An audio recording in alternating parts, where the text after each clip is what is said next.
একটা একটা হচ্ছে গোল্লা, একটা হচ্ছে মাংকি। মাংকি অরেন কুমিকা কি হয়েছে?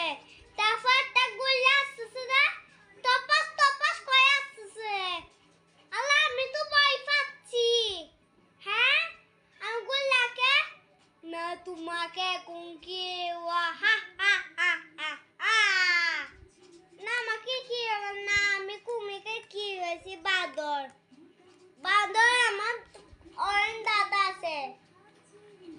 কুমিরের দাঁত আছে। কুমিরের দাঁত, কুমিরটা ও না, গরিলা। গুল্লা। হ্যাঁ, বলো।